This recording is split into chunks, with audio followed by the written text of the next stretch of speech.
tentang 7 roh yang ingin menghantui dan ingin menghabisi, ingin memotong destiny anak-anak Tuhan. Satu rohnya adalah roh Bileam. Mari kita baca Wahyu 2 ayat 14. Tetapi aku mempunyai beberapa keberatan terhadap engkau. Di antaramu ada beberapa orang yang menganut ajaran Bileam, yang memberi nasihat kepada Balak untuk menyesatkan orang Israel, supaya mereka makan persembahan berhala dan berbuat zina. 2 Petrus 2 ayat 15. Dikatakan, oleh karena mereka telah meninggalkan jalan yang benar, maka tersesatlah mereka, lalu mengikuti jalan Bileam yang suka menerima upah untuk perbuatan-perbuatan jahat. Saudara, ada 2 hal. Saudara, yang pertama adalah perzinahan, dan yang kedua adalah mengejar upah atau mengejar uang. Saudara, Bilial ini, roh Bilial atau roh Bileam, saudara ya, itu berteman ya. Saudara, yang pertama adalah membuat yang berarti menjadi tidak berarti. Tetapi roh Bileam, saudara, itu adalah mengejar upah, saudara. Jadi apapun, kalau pelayanan, gue dapat berapa di situ? Kalau saudara dia kerja, dia bukannya berfokus kepada keberhasilan, kebaikan perusahaannya. Dia cuma berkata, pokoknya saya di sini untungnya. Kalau bisa adalah kerja sesedikit mungkin, duit sebesar mungkin, dan kemudian dia akan jadi kutu loncat, pindah dari satu ke tempat yang lain. Saudara, kalau dia masuk ke sebuah gereja, dia akan berkata, di sini jelek, cuma bagus lagunya. Saudara, dia pindah lagi. Di sini gerejanya nggak seru, nggak ada makanannya, pindah lagi. Saudara ya, karena apa yang dia kejar? Upah. Dia bukan mau cari berkat, dia bukan kebenaran, dia bukan belajar, tetapi dia mengejar upah, saudara. Saudara, yang kedua, mereka akan suka sekali dalam perzinahan. Berapa banyak hari-hari ini, saudara, begitu mengerikan perzinahan. Kami ada di sekolah dan kami tahu yang namanya data seluruh dunia. Saudara, tahukah saudara bahwa data seluruh dunia, anak-anak SMP kelas 2, kelas 3 SMP, 50% sudah tidak perawan atau tidak berjaga. Tahukah saudara bahwa data seluruh dunia, anak-anak kelas 1 SD umur 6 tahun, saudara, 30% sudah terpapar, sudah pernah dan sudah mengerti pornografi. Tahukah saudara bahwa anak-anak SMA, lulus SMA, saudara, mereka sudah begitu kecanduan dengan yang namanya perzinahan. Tahukah saudara bahwa hari ini LGBT itu sudah begitu umum, sampai saudara di seluruh dunia mereka dengan bangga mengaku kalau mereka LGBT. Hari ini menjadi sebuah pertanyaan. Apakah anak-anak kita, apakah kita hidup dalam kebenaran? Apakah kita ada di dalam, saudara, cover Yesus Kristus Tuhan? Apakah kita ini, saudara, benar-benar mengejar cintanya, mengejar kesejatian? Kita mengerti tentang penyembahan, kita mengerti tentang, saudara, apa yang namanya hubungan dengan Bapa, Putra, dan Roh Kudus. Ataukah kita seperti Belial? Seperti Bileam. Apakah kita hanya datang ke gereja untuk disembuhkan? Apakah kita hanya datang ke gereja untuk mungkin dapat makan gratis? Apakah kita datang ke gereja, saudara, hanya untuk mencari sebuah upah dan keuntungan? Bagaimana sikap kita di sekolah? Bagaimana sikap kita di pekerjaan? Bagaimana sikap kita, saudara, untuk bangsa Indonesia? Berapa banyak orang yang memaki bangsa Indonesia, korupsi, mengambil keuntungan, dan mereka tidak pernah sungguh-sungguh memikirkan tentang Indonesia. Berapa banyak orang yang berkata kita lebih baik import, karena kalau ekspor lebih susah, lebih mahal.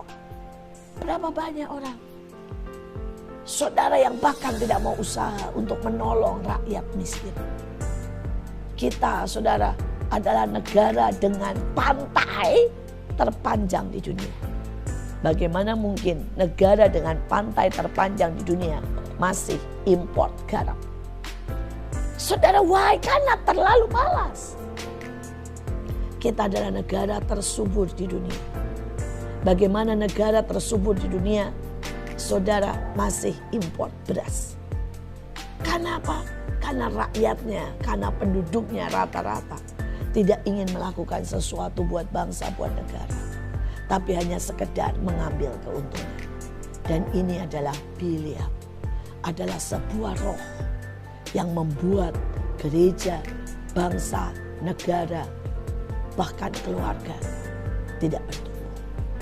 Hari ini Tuhan mencari orang yang setia.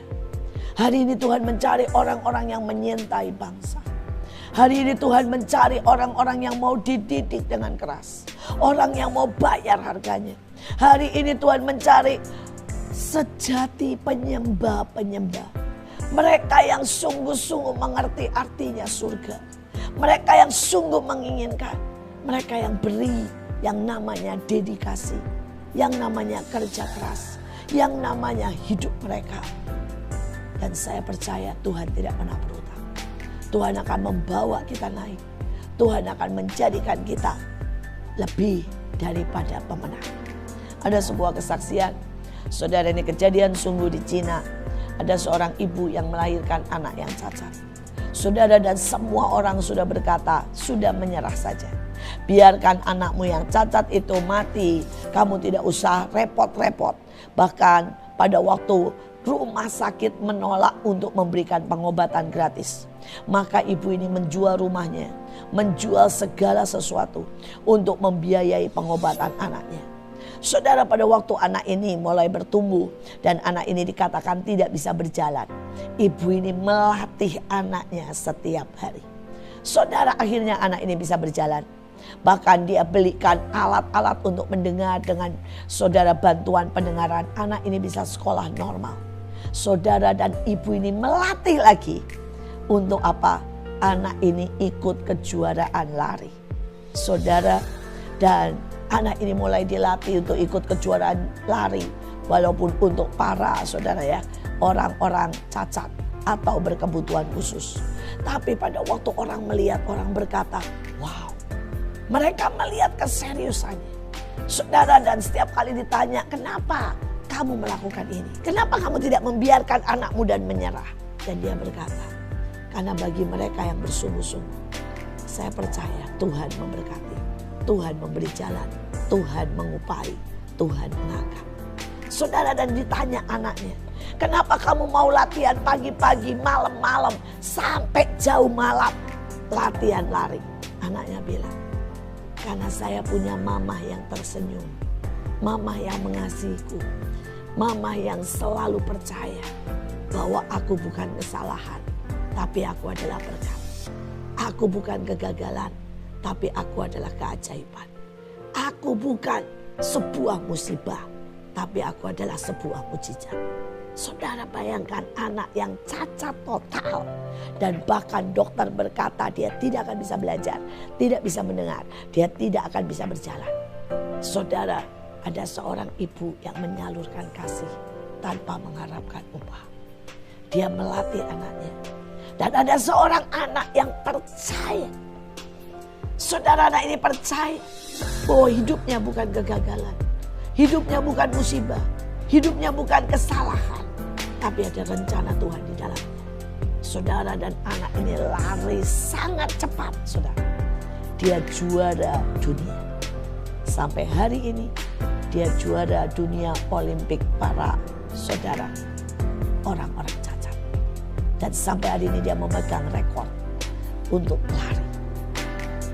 Sampai hari akhir anak ini selalu tersenyum dan berkata, saya bukan sebuah kegagalan.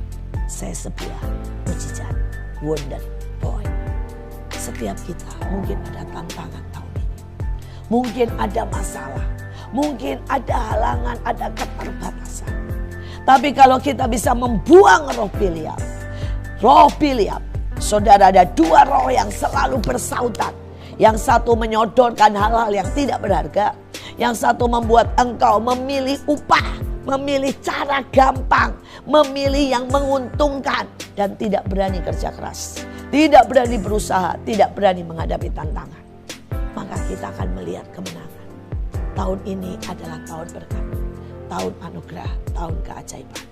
Mari hadapi bersama Tuhan. Hadapi bersama Roh Kudus. Mari bertekad kuat. Tidak ada kegagalan, yang ada keajaiban. Tidak ada kesalahan tahun ini kalau kita lakukan bersama Roh Kudus yang ada mujizat. Tuhan Yesus memberkati.